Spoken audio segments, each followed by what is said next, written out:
शाम सुबह 5 बजे ब्रह्म मुहूर्त में उठता है। हरिओम, भोर हो गई है, चलो अब जल्दी से नहा लेता हूँ। शाम नहाता है और उसके बाद मंदिर जाता है और वहाँ भगवान कृष्ण की पूजा करता है। आरती करने के बाद देखो, आज मैं तुम्हारे लिए मक्खन के साथ लड्डू भी बना कर लाया हूँ। लो, जल्दी से मेरे पास आओ और इसे खा लो। शाम अपने दिल की सारी बातें करता है और उसके बाद थोड़ी देर तक नाम जप करने के बाद वो वापस घर लौट आता है। आज आपने मुझे जल्दी क्यों नहीं उठाया? आपने खुद ही सारा काम किया है। कोई बात नहीं भाग्यवान, तुम्हारी तबीयत ठीक नहीं थी। पूरा दिन काम करके तुम बहुत थक जाती हो, इसलिए मैंने ही सब कर लिया। इसमें थकान कैसी जी? आप भी तो पूरा दिन इतना काम करते हैं। अरे मेरी बात अलग है। अलग नहीं, बराबर है। अच्छा, अब सब बातें छोड़िए और खाना खा लीजिए। हाँ चलो। उसके बाद दोनों खाना खाते हैं और शाम मिठाइयाँ लेकर अपनी दुकान की तरफ जाने लगता है। तब रास्ते में उसे मनोहर मिलता है। और भाई श्याम, बताओ सब कैसा है? बस सब भगवान की कृपा है, जो है अच्छा है। तुम बताओ। मैं भी कैसा पागल हूँ जो तुमसे हर रोज यही सवाल पूछ लेता हूँ। वैसे भी जवाब तो यही मिलना होता है, जो है अच्छा है, भगवान की कृपा है। अब भाई, जो सत्य है सो है। हाँ हाँ बिल्कुल। इतना कहकर शाम अपनी मिठाई की दुकान पर चला जाता है और अपना काम करता है। सबसे पहले उसके पास रवि आता है। और श्याम भाई, सब कैसा है? बस सब भगवान की कृपा है, जो है अच्छा है। फिर से वही बात। अरे इसके अलावा भी कुछ कह दिया करो। जब यही सत्य है तो मैं कुछ और भला कैसे कह सकता हूँ? लेकिन मुझे एक बात समझ में नहीं आती। क्या तुम्हें भगवान पर इतना भरोसा है और तुम उनकी भक्ति करते हो और तुम कहते हो कि सब ठीक है, लेकिन फिर भी तुम्हारे जीवन में कुछ ठीक नहीं होता? सबसे ज्यादा संघर्ष तो तुम्हारे जीवन में ही है। जो होता है सब भले के लिए होता है। भगवान जो करते हैं उसमें सबका मंगल होता है, किसी का अमंगल नहीं हो सकता। हरि बोल। मुझे तो तुम्हारी ये बात कभी समझ नहीं आती। खैर छोड़ो, मुझे थोड़े लड्डू चाहिए, बच्चों का खाने का बड़ा मन है। ठीक है, अभी देता हूँ। शाम रवि को लड्डू देता है और लड्डू लेकर रवि वहाँ से चला जाता है। पता नहीं कैसा बावला इंसान है, हमेशा बस खुश रहता है और भगवान के गुण गाता है, फिर भी इसका जीवन कभी नहीं सुधरता। शाम की दुकान पर ज्यादा बिक्री नहीं होती थी, लेकिन फिर भी उसने किसी भी परिस्थिति में हार नहीं मानी। पूरा दिन शाम मिठाइयाँ बेचता है और रात को घर लौटता है। क्या बात है भाग्यवान, तुम उदास क्यों हो? राशन खत्म हो गया है, केवल आज रात का ही भोजन हो पाएगा। कोई बात नहीं, रात के लिए पर्याप्त है ना, मैं सुबह कुछ इंतजाम कर लूंगा।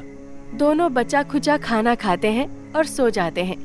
अगले दिन शाम फिर से सुबह जल्दी उठकर सबसे पहले मंदिर जाता है और भगवान जी को भोग लगाने के बाद घर वापस आता है। अजी, घर में चावल का एक दाना तक नहीं है। मैं भी राशन उधार लेकर आता हूँ। शाम राशन लेने जाता है। और कहो श्याम भाई, कैसा है सब?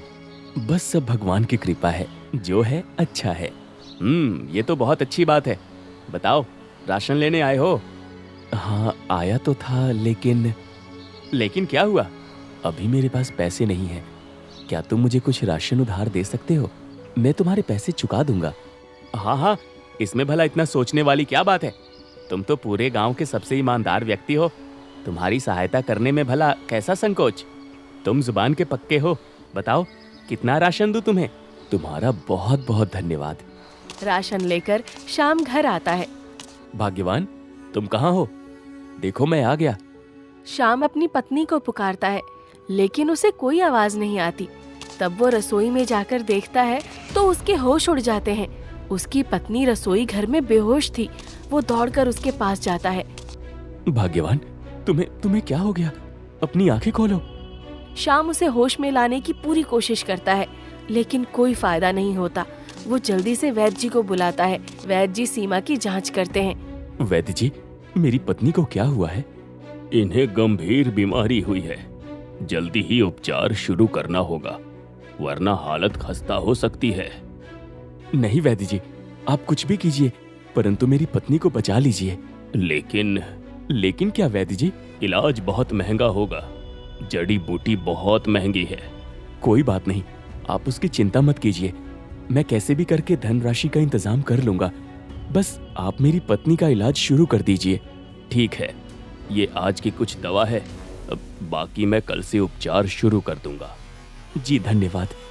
श्याम के पास अब कोई चारा नहीं था। उसे अपनी पत्नी के इलाज के लिए बहुत बड़ी धनराशि की आवश्यकता थी, इसलिए वो अपनी दुकान बेच देता है।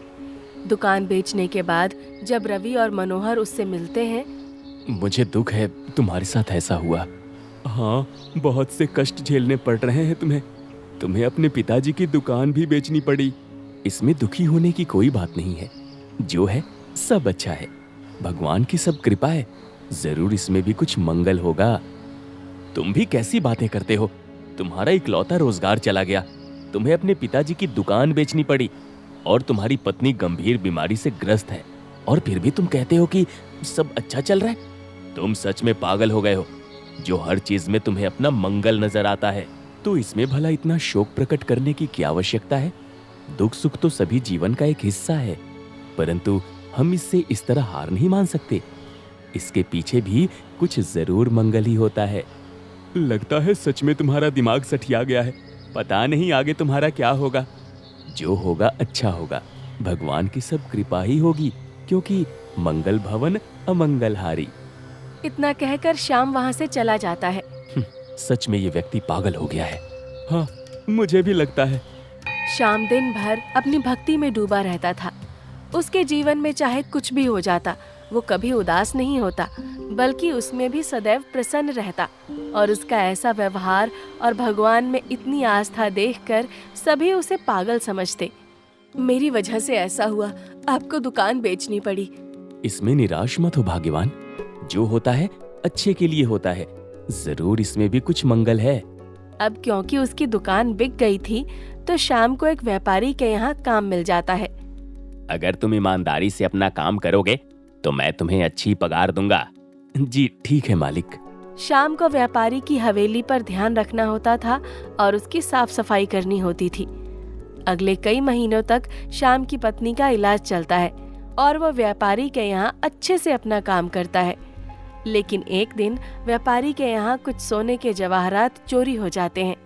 हे भगवान, ये क्या हो गया, मैं तो लुट गया। मेरे सारे कीमती जेवर चोरी हो गए। आखिर ऐसा कौन कर सकता है। मालिक, मुझे तो सीधा सीधा शक श्याम पर है। कल वही आपकी हवेली में अकेला रुका था। मैं तो कल सुबह से काम से गया था। हाँ सही कहा, वही हो सकता है।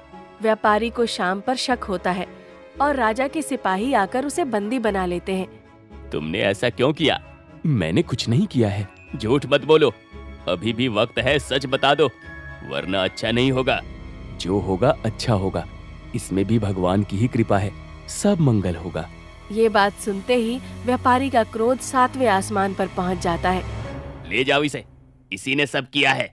सिपाही श्याम को राजा के दरबार में पेश करते हैं। तुम कल रात वहाँ मौजूद थे, सारे सबूत तुम्हारे खिलाफ हैं। क्या तुम्हें अपनी सफाई में कुछ कहना है? नहीं महाराज, मैं निर्दोष हूँ, इसके अलावा मुझे कुछ नहीं कहना। ऐसा है तो तुम्हें कड़ा दंड मिल सकता है, तुम्हारा अंजाम बुरा होगा।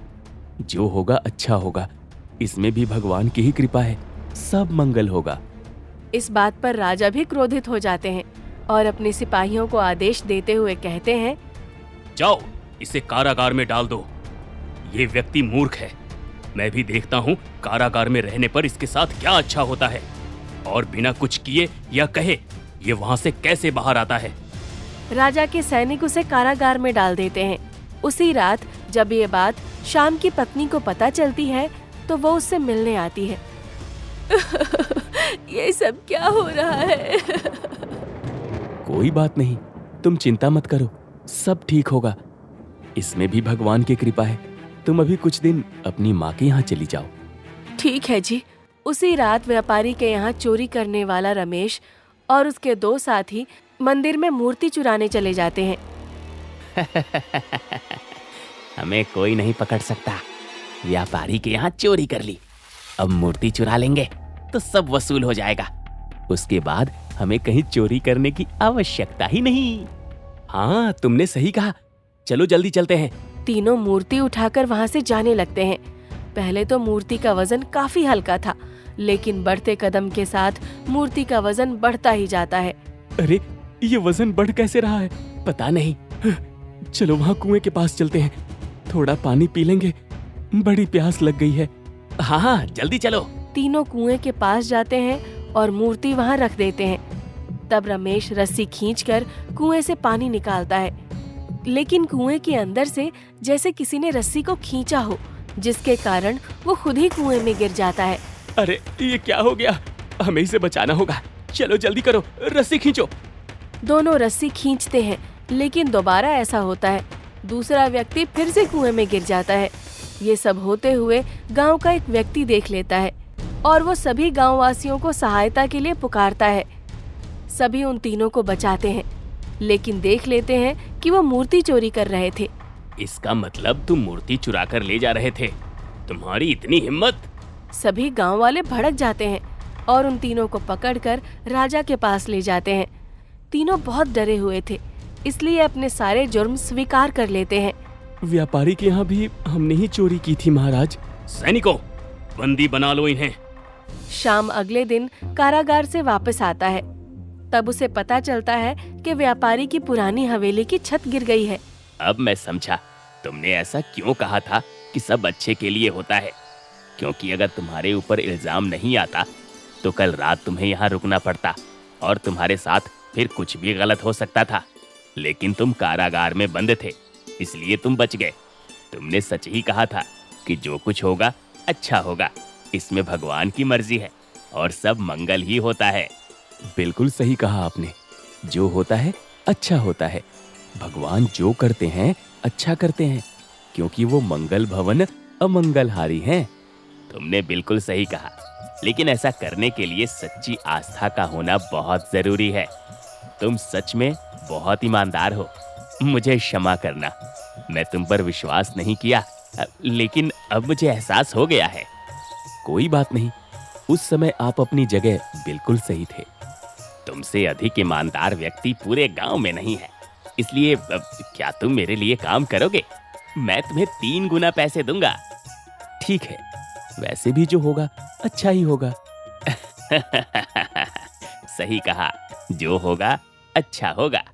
इस तरह शाम के अटूट विश्वास ने उसे जीवन में कभी हारने नहीं दिया। उसके जीवन में बहुत से संघर्ष और कठिनाइयां आई, लेकिन उसने कभी ना तो मुस्कुराना छोड़ा और ना ही उसका अटूट विश्वास टूटा। और एक सच्चे व्यक्ति की यही पहचान होती है कि किसी भी मुसीबत में वो ना तो हार माने और ना ही परिस्थितियों से डर कर भागे।